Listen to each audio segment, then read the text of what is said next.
இதுல சின்னதா ஒரு ஸ்மெல் வருதான்னு மட்டும் பாருங்களேன். குறைஞ்சபட்ச ஸ்மெல் கூட வரல மேடம். இதுதான் இப்ப போட்டது. இங்கதான் இருக்கு, பேக்கே இங்கதான் இருக்கு. இந்த ஏரியா ஃபுல்லா வந்து ஸ்மெல் பண்ணி பாருங்க. ஸ்மெல் பண்ண தெரியும், கீழே கூட போட வேண்டாம்.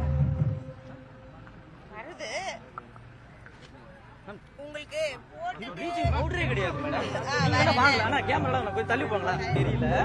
இந்த ஏரியா ஃபுல்லா இந்த மாவு தான் போடுறாங்க. இங்க வந்து ஸ்லாட்டர் ஹவுஸ் இருக்கு அப்படின்றது இங்க இருக்க எல்லாருக்குமே தெரியும், மாநகராட்சிக்கும் தெரியும். இப்போ வந்து ஸ்லாட்டர் ஹவுஸ்க்கும் வந்து இப்போ புதுமைப்படுத்துறதுக்காக மாநகராட்சி சார்பா வந்து நிதி ஒதுக்கீடு பூஜை போட்டு இப்போ வந்து பணிகள் வந்து நடைபெற்று வருகிறது. சரிங்களா? அது எனக்கு நல்லா தெரியும் மேம். அதை பத்தி அதுக்கு வரவே இல்ல. சென்னை மாநகராட்சி முழுக்கவே இந்த பவுடர் தான் போடுறாங்க. ப்ளீச்சிங் பவுடர் போட்டிருந்தா கொஞ்சமாச்சு இந்த ஸ்மெல் வந்து அரெஸ்ட் ஆயிருக்கும்.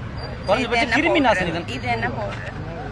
கொஞ்சமாச்சு நீங்க சொல்லுங்க. என்னன்னு தெரியல. நீங்க தான் நான் உங்க கவனத்துக்கு கொண்டு வந்திருக்கேன். பவுடர் போட்டு போவாங்களா என்ன? அதுதான் மேடம், இது நான் உங்க கவனத்துக்கு கொண்டு வந்திருக்கேன் மேடம். இது சரியான பதிலே இல்ல மேடம். இது நான் இது வேணா இது கொண்டு போங்க. இத வேணா ஆய்வு பண்ணுங்க. இல்ல இது வந்து ப்ளீச்சிங் பவுடர் தான் அப்படின்னா எம்எல் ஆக்ஷன் எடுங்க. வாங்க, அதுதான் சொல்றேன். வாங்க நேர்ல வந்து காட்டுறேன். நான் இந்த மாதிரி மேடம் இது பான்ஸ் பவுடரான்னு சொல்லிட்டு போறீங்க. இது சரியான பதிலா மேடம்? இது நான் பான்ஸ் பவுடரா? பைட் எடுக்கல. நான் உங்க கவனத்துக்கு கொண்டு வரேன். நான் பிரஸ் மீட்டே பண்ணலனாலும் நீங்க you should answer. No, I know that. நான் ஆன்சர் பண்ணனும் தான். கோஆபரேஷன் நான் உங்க கவனத்துக்கு நான் கொண்டு வரேன். குறைஞ்சபட்சம் நீங்க நேர்ல கூட வந்து விசிட் பண்ண மாட்டீங்களே மேடம். ஃபைல் எடுத்து யார் மோந்து பார்த்தது? குறைஞ்சபட்சம் நேர்ல வர மாட்டீங்க. நீங்க மோந்து பார்த்தது ஸ்மெல் பண்ணி பாத்தீங்க மேடம்.